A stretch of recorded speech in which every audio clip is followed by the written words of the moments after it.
Good afternoon. Happy Thursday. Today we are reading The Prince and the Pauper by Mark Twain. Just continuing on the book we have been reading. Ace is here because I know everybody loves him. He's kind of a jerk today though. So we'll see. After he gets his nap, he's normally a little bit better. Let's start out with chapter, 25, 26, 27. In prison. I just want to know what's going on with Tom Canty. Is it too much to ask? Apparently it is. Chapter 27, in prison. The cells were all crowded, so the two friends were chained in a large room where persons charged with trifling offenses were commonly kept. They had company, for there were some 20 manacled and fettered prisoners here, of both sexes and of varying ages, an obscene and noisy gang. The king chafed bitterly over the stupendous indignity thus put upon his royalty, but Hendon was moody and taciturn. He was pretty thoroughly bewildered, and he had come home, a jubilant prodigal, expecting to find everybody wild with joy over his return, and instead had got the cold shoulder and a jail. The promise and the fulfillment differed so widely that the effects were stunning. He could not decide whether it was most tragic or most grotesque. He felt much as a man might who had danced blithely out to enjoy a rainbow and got struck by lightning. Hello. Good morning. Thank you for being here. But gradually his confused and tormenting thoughts settled down into some sort of order, and then his mind centered itself upon Edith. He turned her conduct over and examined it in all lights, but he could not make anything satisfactory out of it. Did she know him, or didn't she know him? It was a perplexing puzzle and occupied him a long time, but he ended, finally, with the conviction that she did know him and had repudiated him for interested reasons. He wanted to load her name with curses now, but this name had so long been sacred to him that he found he could not bring his tongue to profane it. Wrapped in prison blankets of a soiled and tattered condition, Hendon and the king passed a troubled night. For a bribe, the jailer had furnished liquor to some of the prisoners. Singing of ribald songs, fighting, shouting, and carousing was the natural consequence. At last, a while after midnight, a man attacked a woman and nearly killed her by beating her over the head with his manacles before the jailer could come to the rescue. The jailer restored peace by giving the man a sound clubbing about the head and shoulders. Then the carousing ceased, and after that all had an opportunity to sleep who did not mind the annoyance of the moanings and groanings of the two wounded people. During the ensuing week, the days and nights were of a monotonous sameness as to events. Men whose faces Hendon had remembered more or less distinctly came by day to gaze at the impostor and repudiate and insult him, and by night the carousing and brawling went on with symmetrical regularity. However, there was a change of incident at last. The jailer brought in an old man and said to him, "The villain is in this room. Cast thy old eyes about and see if thou canst say which is he." Hendon glanced up and experienced a pleasant sensation for the first time since he had been in the jail. He said to himself, "This is Blake Andrews, a servant all his life in my father's family, a good honest soul with a right heart in his breast. That is, formerly, but none are true now. All are liars. This man will know me and will deny me too, like the rest." The old man gazed around the room, glanced at each face in turn, and finally said, "I see none here but paltry knaves, scum of the streets. Which is he?" The jailer laughed. "Here," he said, "scan the big animal and grant me an opinion." The man approached and looked Hendon over long and earnestly, then shook his head and said, "Marry, this is no Hendon, nor ever was. Right, thy old eyes are yet sound. And I were Sir Hugh, I would take this shabby charl and—" The jailer finished by lifting himself a tiptoe with an imaginary halter, at the same time making a gurgling noise in his throat suggestive of suffocation. The old man said vindictively, "Let him bless God, and he who fares no worse. And I had the handling of the villain, he should roast, or I am no true man." The jailer laughed a pleasant hyena laugh and said, "Give him a piece of thy mind, old man. They all do it. Thou wilt find it good diversion." Then he sauntered towards the anteroom and disappeared. The old man dropped upon his knees and whispered, "God be thanked, thou art come again, my master. I believed thou wert dead these 7 years, and lo, here thou art alive. I knew thee the moment I saw thee, and main hard work it was to keep a stony countenance and seem to see none here but the tuppenny knaves and rubbish of the streets. I'm old and poor, Sir Miles, but say the word, and I will go forth and proclaim the truth, though I be strangled for it." "No," said Hendon, "thou shalt not. It would ruin thee, and yet help but little in my cause. But I thank thee, for thou hast given me back somewhat of my lost faith in my kind." The old servant became very valuable to Hendon and the king, for he dropped in several times a day to abuse the former, and always smuggled in a few delicacies to help out the prison bill of fare. He also furnished the current news. Hendon reserved the dainties for the king. Without them, his majesty might not have survived, for he was not able to eat the coarse and wretched food provided by the jailer. Andrews was obliged to confine himself to brief visits in order to avoid suspicion, but he managed to impart a fair degree of information each time, information delivered in a low voice for Hendon's benefit and interlarded with insulting epithets delivered in a louder voice for the benefit of the other hearers. So, little by little, the story of the family came out. Arthur had been dead 6 years. This loss, with the absence of news from Hendon, impaired the father's health. He believed he was going to die, and he wished to see Hugh and Edith settled in life before he passed away. But Edith begged hard for delay, hoping for Miles's return. Then the letter came which brought the news of Miles's death. The shock prostrated Sir Richard. He believed his end was very near, and he and Hugh insisted upon marriage. Edith begged for and obtained a month's respite, then another, and finally a third. The marriage then took place by the deathbed of Sir Richard. It had not proved a happy one. It was whispered about the country that shortly after the nuptials the bride found among her husband's papers several rough and incomplete drafts of the fatal letter, and had accused him of precipitating the marriage, and Sir Richard's death too, by a wicked forgery.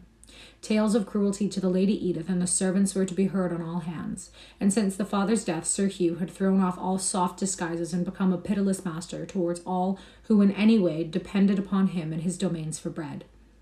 There was a bit of Andrew's gossip which the king listened to with a lively interest.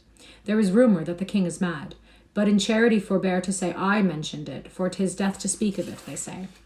His Majesty glared at the old man and said, The king is not mad, good man, and thou wilt find it to thy advantage to busy thyself with matters that nearer concern thee than this seditious prattle. What doth the lad mean? Said Andrew, surprised at his brisk assault from such an unexpected quarter. Hendon gave him a sign, but he did not pursue this question, and he went on with his budget. The late king is to be buried at Windsor in a day or two, the 16th of the month, and the new king will be crowned at the Westminster in the 20th. Methinks they must find him first, muttered his Majesty, then added confidently, but they will look to that, and so shall I. In the name of... But the old man got no further. A warning sign from Hendon checked his remark. He resumed the thread of his gossip. Sir Hugh goeth to the coronation, and with grand hopes. He confidently looketh to come back a peer, for he is high in favour with the Lord Protector. What Lord Protector? Asked his Majesty. His Grace, the Duke of Somerset. What Duke of Somerset? Marry, there is but one, Seymour, Earl of Hertford. The king asked sharply, Since when is he a duke and Lord Protector? Since the last day of January. And prithee, who made him so? Himself and the great council, with the help of the king. His Majesty started violently. The king? What king, good sir? What king indeed? God a mercy, what aileth the boy? Sir, but we have one. It is not difficult to answer. His most sacred Majesty, King Edward VI, whom God preserve. Yes, and a dear and gracious little urchin he is too, and whether he be mad or no, they say he mendeth daily. His praises are all on men's lips, and all men bless him likewise, and offer prayers that he may be spared to reign long in England. For he began humanely with the saving of the old Duke of Norfolk's life, and now is he bent on destroying the cruelest of the laws that harry and oppress the people. This news struck his Majesty dumb with amazement, and plunged him into so deep and dismal a reverie that he heard no more of the old man's gossip. He wondered if the little urchin was the beggar boy whom he left dressed in his own garments in the palace. It did not seem possible that this could be, for surely his manners and speech would betray him if he pretended to be the Prince of Wales. Then he would be driven out and search made for the true prince. Could it be that the court had set up some sprig of the nobility in his place? No, for his uncle would not allow that. He was all-powerful and could and would crush such a movement, of course. The boy's musings profited him nothing. The more he tried to unriddle the mystery, the more perplexed he became, the more his head ached, and the worse he slept. His impatience to get to London grew hourly, and his captivity became almost unbearable.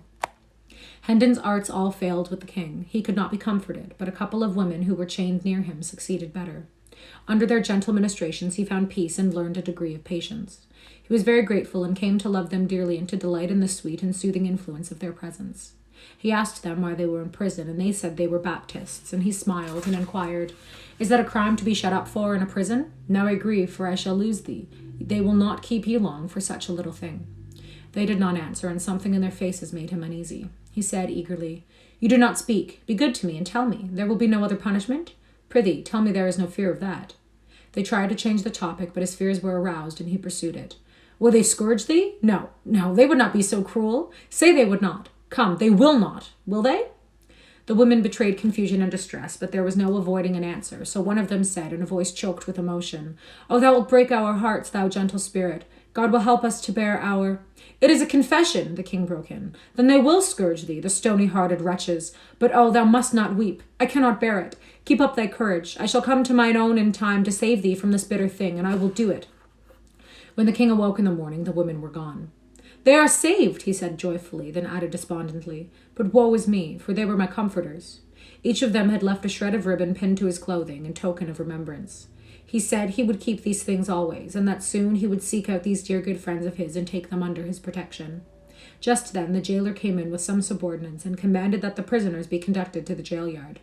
The king was overjoyed. It would be a blessed thing to see the blue sky and breathe the fresh air for once more.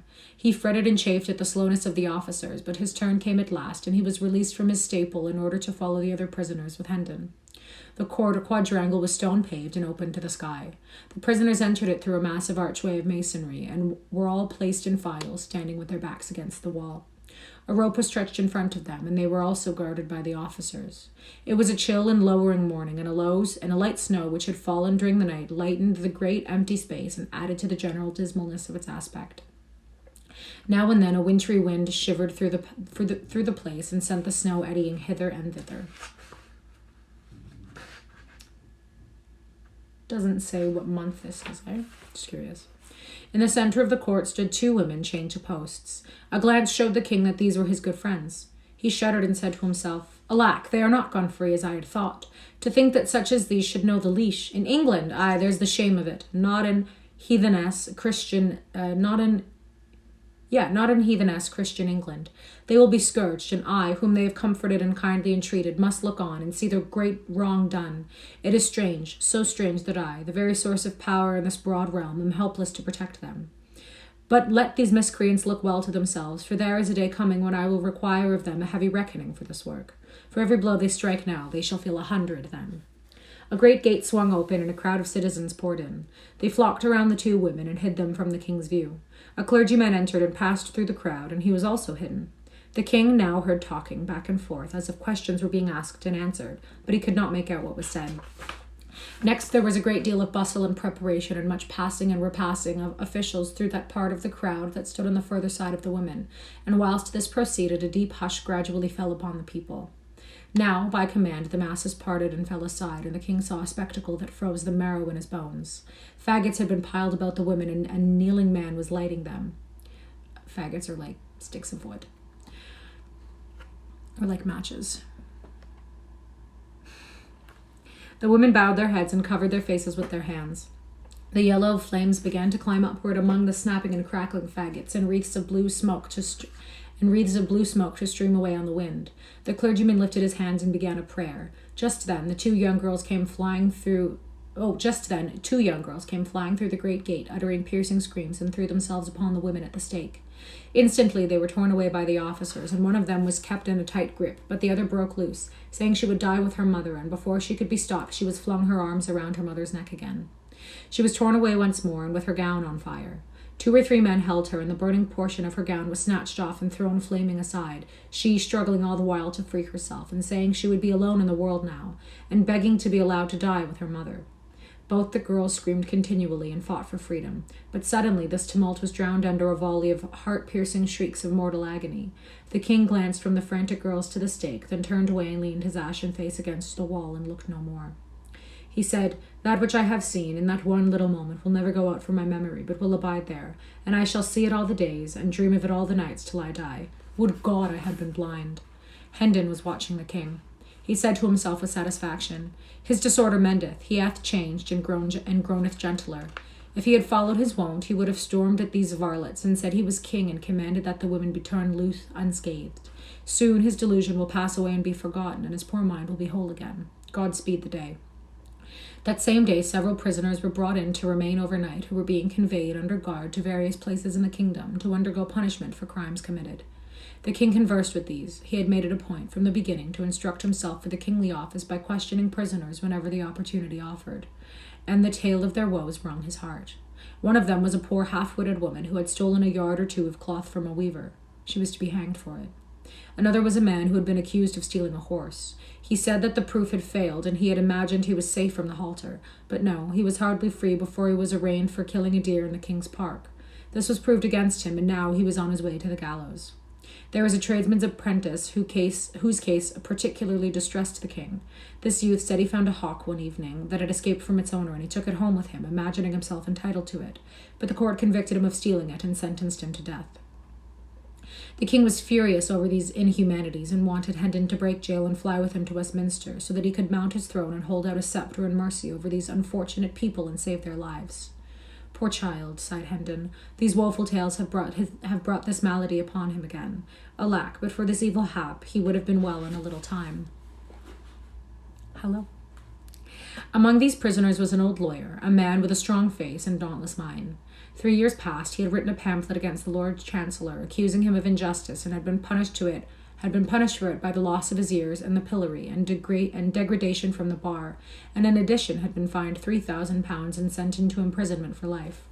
Lately, he had repeated his offence, and in consequence was now under the sentence to lose what remained of his ears, pay a fine of £5,000, be branded on both cheeks, and remain in prison for life. These be honourable scars, he said, and turned back his grey hair and showed the mutilated stubs of what had once been his ears. The king's eyes burned with passion. He said, None believe in me, neither wilt thou, but no matter. Within the compass of a month thou shalt be free, and more the laws that have dishonoured thee and shamed the English name shall be swept from the statute books. The world is made wrong. Kings should go to school to their own laws at times, and so learn mercy. I'm glad to hear that. Chapter 28, The Sacrifice. Meantime, Miles was growing sufficiently tired of confinement and inaction. But now his trial came on to his great gratification, and he thought he could welcome any sentence provided a further imprisonment should not be a part of it. But he was mistaken about that. He was in a fine fury when he found himself described as a sturdy vagabond and sentenced to sit 2 hours in the stocks for bearing that character and for assaulting the master of Hendon Hall. His pretensions as to brothership with his prosecutor and rightful heirship to the Hendon honours and estates were left contemptuously unnoticed, as being not even worth examination. He raged and threatened on his way to punishment, but it did no good. He was snatched roughly along by the officers and got an occasional cuff besides for his irreverent conduct.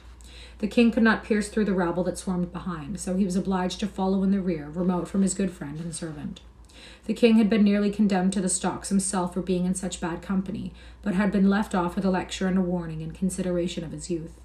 When the crowd at last halted, he flitted feverishly from point to point around its outer rim, hunting a place to get through, and at last, after a deal of difficulty and delay, succeeded.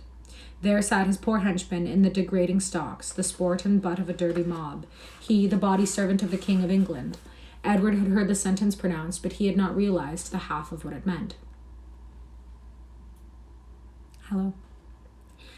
His anger began to rise at the sense of this new indignity which had been put upon him sank home. It jumped to summer heat the next moment when he saw an egg sail through the air and crush itself against Hendon's cheek and heard the crowd roar its enjoyment of the episode. He sprang across the open circle and confronted the officer in charge, crying, "For shame! This is my servant! Set him free! I am the—" "Oh, peace!" exclaimed Hendon in a panic. "Thou wilt destroy thyself. Mind him not, officer, he is mad." "Give thyself no trouble as to the matter of minding him, good man. I have small mind to mind him, but as to teaching him somewhat, to that I am well inclined."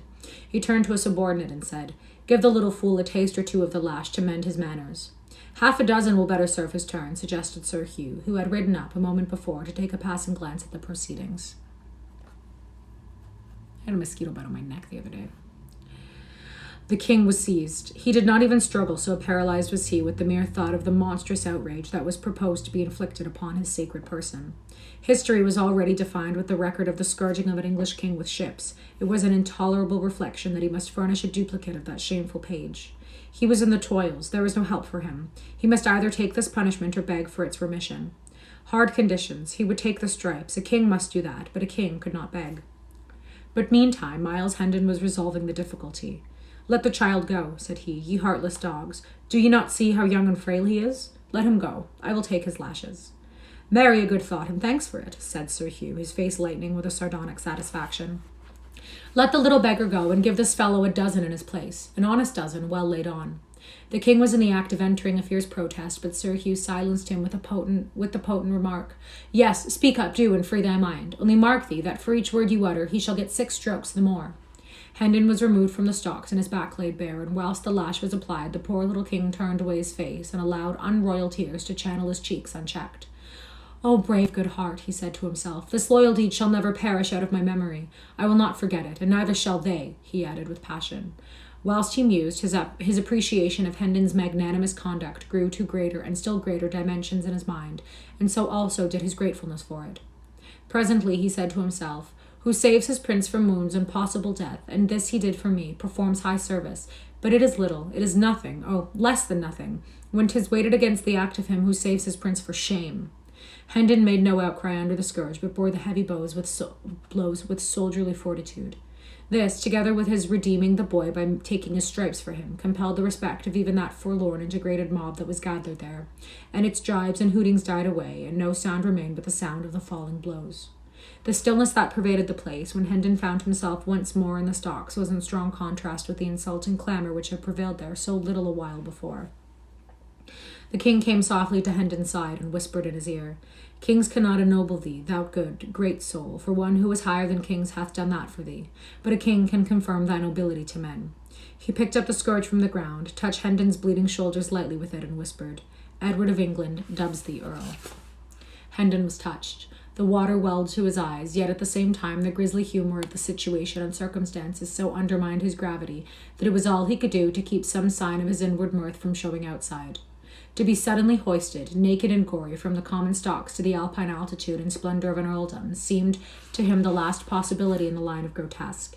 He said to himself, "Now I am finely tinselled indeed. The spectre knight of the kingdom of dreams and shadows has become a spectre earl, a dizzying flight for a callowing. And this go on, I shall presently be hung like a very maypole with fantastic gods and make-believe honours. But I shall value them, all valueless as they are, for the love that doth bestow them. Better these poor mock dignities of mine that come unasked from a clean hand and an upright spirit, than real ones bought by servility from grudging and interested power." The dreaded Sir Hugh wheeled his horse about, and as he spurred away, the living wall divided silently to let him pass, and as silently closed together again. And so remained. Nobody went so far as to venture a remark in favour of the prisoner or in compliment to him. But no matter, the absence of abuse was a sufficient homage in itself. A latecomer who was not posted as to the present circumstances, and who delivered a sneer at the impostor, and was in the act of following it with a dead cat, was promptly knocked down and kicked out without any words, and then the deep quiet resumed sway once more. Chapter 29. Chapter 29. To London. Thank you. To London. When Hendon's terms of service in the stocks was finished, he was released and ordered to quit the region and come back no more. His sword was restored to him, and also his mule and his donkey. He mounted and rode off, followed by the king, the crowd opening with quiet respectfulness to let him pass, and then dispersing when they were gone. Hendon was soon absorbed in thought. There were questions of high import to be answered. What should he do?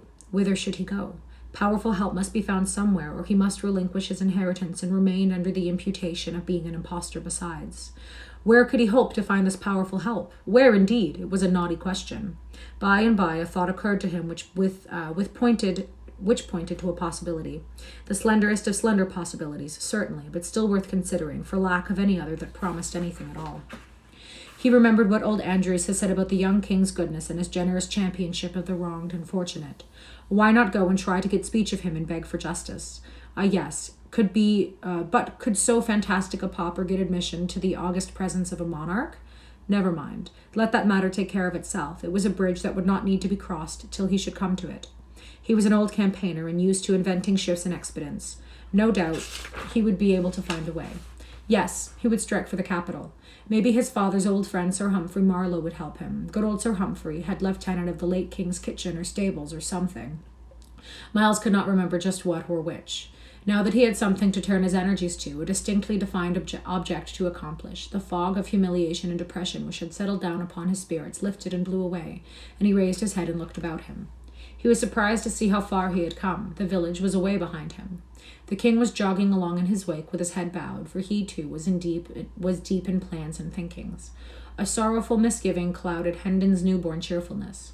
Would the boy be willing to go again to a city where, during all his brief life, he had never known anything but ill usage and pinching want? But the question must be asked. It could not be avoided, so Hendon reined up and called out, "I had forgotten to inquire whither we are bound. Thy commands, my liege." To London. Hendon moved on again, mightily contented with the answer, but astounded at it too. No way, this is from 1881. I don't know, actually, when this was initially published. Let's see if it's in the beginning. Probably, right? It doesn't say.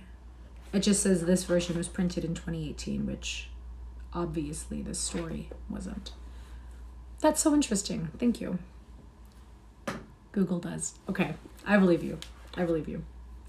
The whole journey was made without an adventure of importance, but it ended with one. About 10 o'clock on the night of the 19th of February, they stepped upon London Bridge in the midst of a writhing, struggling jam of howling and hurrahing people, whose beer-jolly faces stood out strongly in the glare from manifold torches. And at that instant, the decaying head of some former duke or other grandee tumbled down between them, striking Hendon on the elbow and then bouncing off among the hurrying confusion of feet. So evanescent and unstable are men's works in this world. The late good king is but 3 weeks dead, and 3 days in his grave, and already the adornments, which he took such pains to select from prominent people for his noble bridge, are falling. A citizen stumbled over that head, and drove his own head into the back of somebody in front of him, who turned and knocked down the first person that came handy, and was promptly laid out himself by that person's friend. It was the ripe time for a free fight, for the festivities of the morrow, Coronation Day, were already beginning. Everybody was full of strong drink and patriotism. Within 5 minutes, the free fight was occupying a good deal of ground. Within 10 or 12, it covered an acre or so, and was become a riot. By this time, Hendon and the king were hopelessly separated from each other and lost in the rush and turmoil of the roaring masses of humanity. And so we leave them. Okay, that's where we're going to end today. Chapter 30 is called Tom's Progress. So my prayers these past few days of what Tom Canty is up to will finally be answered. I will upload this on YouTube. For those of you who don't know, I have a YouTube channel. It's the same name as this. It's called K.A. Reads Classics. It's all one word, no space. The rest of this book is up there. A bunch of other books are up there too. I think it's linked in this bio.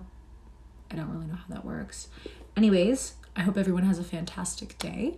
And thank you so much for reading with me. Bye.